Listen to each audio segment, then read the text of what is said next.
bestowed upon us the gift of knowing, that we may care for your creations. The gift of love, that we may see you in the hearts of those dear to us. The gift of courage, that we may obey your will wholeheartedly. The gift of wisdom, that we may seek what is right and hold back from what is wrong. And most of all, the gift of the Holy Spirit, who shall praise us when we succeed, lift us up when we fall, and guide us as we journey through your path. Continue to bless us, Father, as we look to the future with you by our side. In the end, when all is said and done, we shall return all glory and honor unto you. For you, our Lord, are the way, the truth, and the life. Amen.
Acknowledging the guests of Miss Toledo 2011, please welcome the Senior Tourism Officer of Toledo City, Mrs. Trinidad Bubule.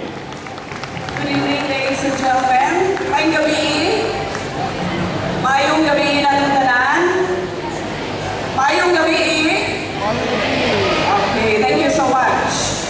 Tonight we are so happy and honored by the presence of very important people significant to the development of our city as well as in the promotion of Toledo to the world. Without any further ado, we would like to welcome the presence of the valuable presence and the presence of the most handsome Vice Mayor of the Philippines, the National President of the Vice Mayors League of the Philippines, Vice Mayor City of Manila, Vice Mayor Isko Moreno.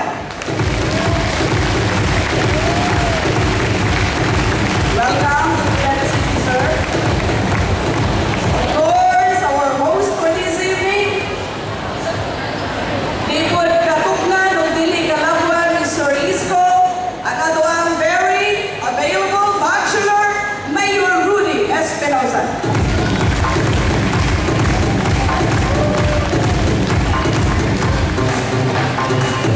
Yes, the inspiration goes on. We are so happy to share with you the talents and the inspiration of our very beautiful Vice Mayor Daini Zambo.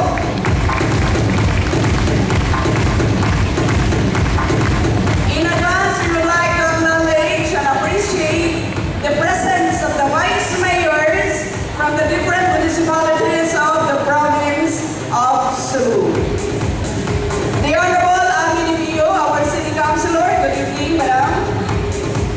The Honorable Rolly Caburnay, the Honorable Edgar Aguilar, the Honorable Troy Perales, the Honorable Boy Mendoza, the Honorable June Mercado,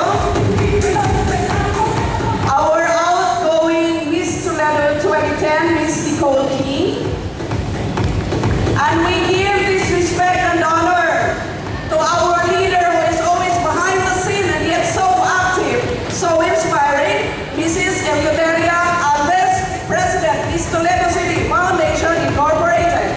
Eleuteria, good evening. We would like to acknowledge in advance some of our important and beloved sponsors during the making of Miss Toledo 2011. Tawai Beach Resort, Kaisano Grand Mall Toledo, and Jollibee. Later on, we'll be back to acknowledge more and more, and in a little while, we will acknowledge the Honorable Board of Judges. Good evening, and Viva, Senor San Juan Isahagon. City Tourism Officer, Mrs. Trinidad Bubule. Giving their messages for all the people of Toledo. Here are some of the people who have been concerned of and work for the welfare and the betterment of Toledo City. We begin with no less than the father and the mayor of Toledo City, Honorable Aurelio Espinosa.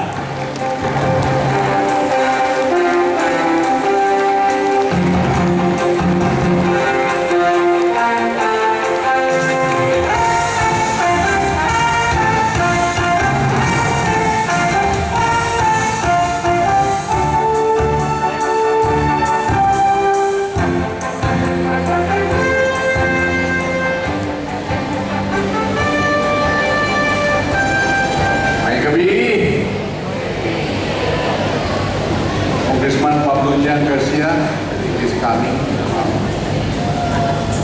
Board member Ayan Sampo is coming. And board member Alex Tinay. Vice Mayor Daini Sampo. We have here our National President, the Vice Mayor's League of the Philippines, the Vice Mayor of City of Manila, Vice Mayor Isko Moreno. Together with him, is the councilor and Manila councilors, Honorable June Isip. There are also Honorable Joel Chua. We have Honorable Marlon Laksun, and then Honorable Lindley Sarkar.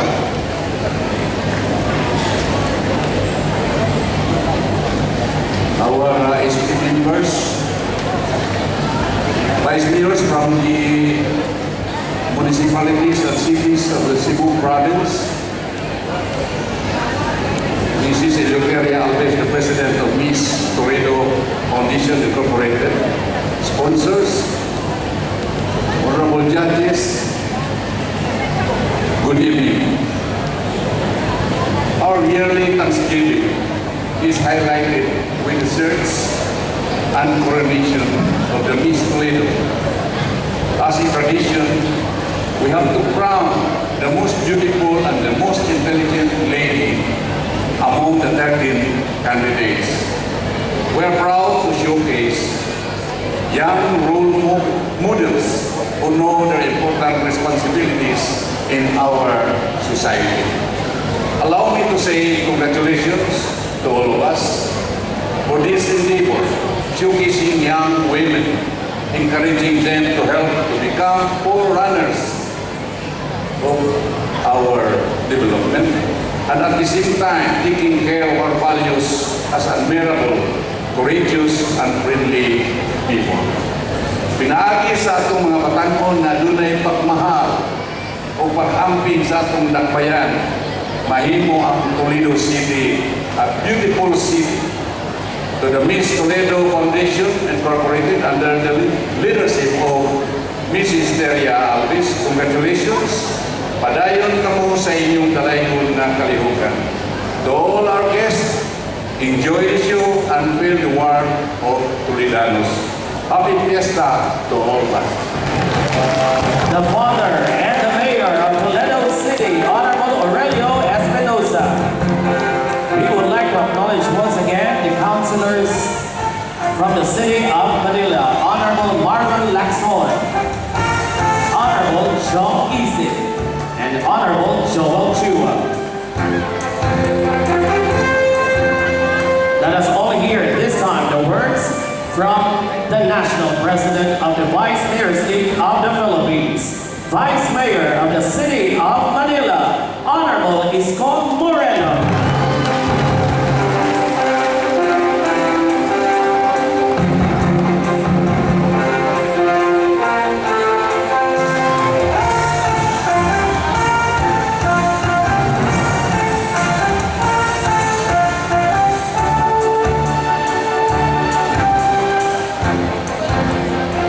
Sa ating pong Governor,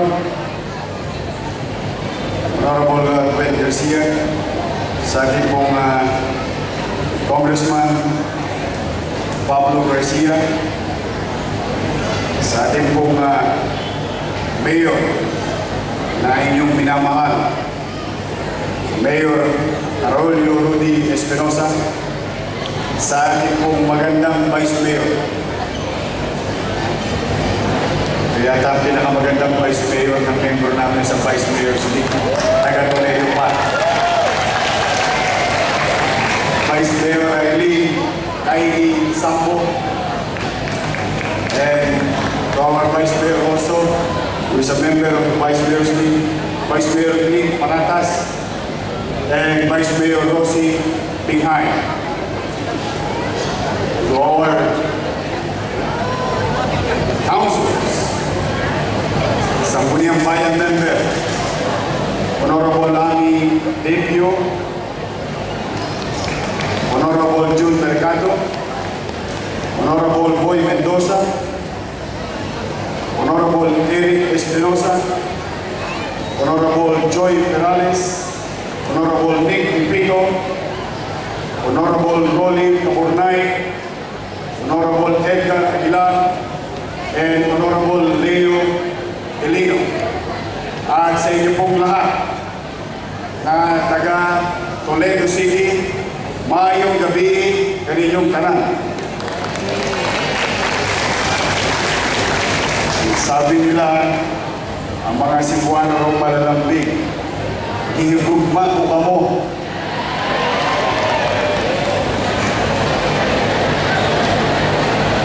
Ako lang mo ang Bisaya na hindi marunong magsalita ng aking sariling wika. Ang nanay ko, taga-alin, Samar, waray-waray.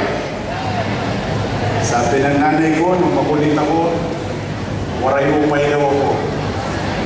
Ang tatay ko naman, taga Antique, San Jose, Antique. Ako lang po ang pinanganak sa Tondo at lumaki sa Maynila.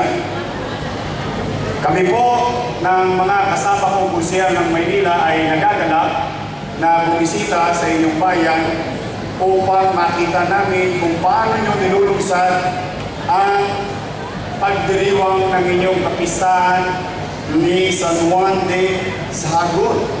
Sa amin po, may San Juan din sa amin. Sa susunod na ilang linggo, magiging araw na po ng Maynila. Sa amin, basaan. Nagbabatuan ng tubig. Kaya huwag kayo sasakay sa jeep sa araw ng Maynila dahil sigurado po maliligo kayo ng tubig. Dahil yun ay nakaugalian na sa amin sa lungsod ng Maynila. Masaya po kami dumating dito sa inyong bayan upang magis na ng karawan ng ating santo. But before anything else, nakakatuwang isipin na ang inyong pamahalaang lungsod ay nagsasagawa ng ganitong programa upang alalahanin ang mga biyayang pinagkaloob sa inyo ng ating minamahal na santo. Huwag natin kalilimutan ang pagdiriwang na ito ay hindi lamang sa magagandang babae, magagandang lalaki, kundi ginaganap ng pamahalaang lungsod ang pagdiriwang na ito upang sa mga biyayang pinagkaloob para sa ating syudad. At higit sa lahat sa atin bilang pamilya, mga tao. Kaya tayo ay dapat magpasalamat sa mga bagay na nakamtan natin o nakukuha natin ayon sa ating panalangin at hinihingi sa Kanya. At wala rin masama na tayo ay humingi ng kapatawaran sa ating mga kasalanan sa araw-araw na ginagawa natin sa ating buhay. Siguro yun ang kahalagaan ng pagdiriwang ng kapistahan. Hindi lamang ang paghahanda ng maraming pagkain para sa ating mga bisita, kundi tayo naghahanda dahil tayo nagagalak at pinamamahagi natin sa ating kapwa, sa ating mga bisita, ang mga biyayang kapagkaloob sa atin ng ating santo at ng ating Panginoon Diyos. Siguro po ay magbalik tanaw tayo sa pagpapalaga ng ating kapistahan. Kami po ay masaya sapagkat kayo po ay iniimbitahan namin sa lungsod ng Maynila. Lahat kayo, huwag lang kayo sasakay ng bus. Baka ma-hostings kayo. But kidding aside, bigyan niyo po ako ng pagkakataon na kayo'y maimbitahan at may pamahagi din namin sa inyo at may pamulat ang kahalagahan ng pagiging kapitolyo ng ating bansa. Ang mga makukulay na kultura at kaugalian ng aming lungsod. Ang mga istorya na nagdaan sa ating bansa sa mahabang panahon na naganap sa lungsod ng Maynila. Kung kayo po ay gagawin sa aming bayan na hindi minamahal na katulad ng inyong pagmamahal sa inyong bayan, ay wag po kayo magkatubili o mag-alinlangan na gumawin sa opisina ng DC Alcalde ng lungsod, ng opisina ng inyong lingkod. Kayo po ay most welcome to the Office of the Vice Mayor of the City of Manila. At lahat kayo ay tatanggapin namin at sa abot ng aming maliit na kakayanan ay maging mapayapa, masaya ang panahon na ilalani nyo sa amin sa pamamasyal nyo sa lungsod ng Maynila. At bilang dati, kaya kung bakit nagsama ako na mga ilang kusihan ng lungsod ng Maynila. Pero po kami yan, yung aking pong tatlong kasama kusihan ay puro abogado. Si Councilor Atty. Joe Isim, si Councilor Atty. Marlon Lacson, si Councilor Atty. Joel Chua. Sila po ay mga kusihan na saan gusto kong ipamulat sa kanila na kailangan ang pagkakaibigan ng mga syudad sa ibang probinsya, lalo na sa mga probinsya hindi masyadong nababanggit ang mga lugar o munisipyo o bayan. upang nang sa ganon na magkaroon ng magandang relasyon pagdating ng panahon. Kaya po, masaya kami kung sakasakali at kami papalarin sa pamumuno ni Vice Mayor Taidi at ng kanyang sanggunian na maging sister city ng City of Manila, ang Toledo City. Ang pagiging magkapatid o pagsasama ng dalawang syudad ng isang bansa ay marami pong kapakinabangan. Turismo or local development. At kami po sa maliit namin kaparanan kung po pwede na ma-share ng City Government of Manila ang kanyang konting yaman o konting kakayanan o konting nalalaman sa mga taga Toledo City. So muli po, maraming salamat sa ating pong alkalde, Mayor Espinosa, sa ating pong Vice Mayor na si Dai Sambo, sa pag-imbita sa amin dito. Kami po'y malungkot at masaya at nag-i-enjoy dito sa inyong bayan. Magandang gabi po ulit. Pagpalain nawa kayo ng buong may kapal. The Vice Mayor of the City of Manila, Honorable Isko Moreno. Miss Toledo 2011 would also like to acknowledge former Miss Toledo and former City Mayor of the City of Butuan, Honorable Daisy Borja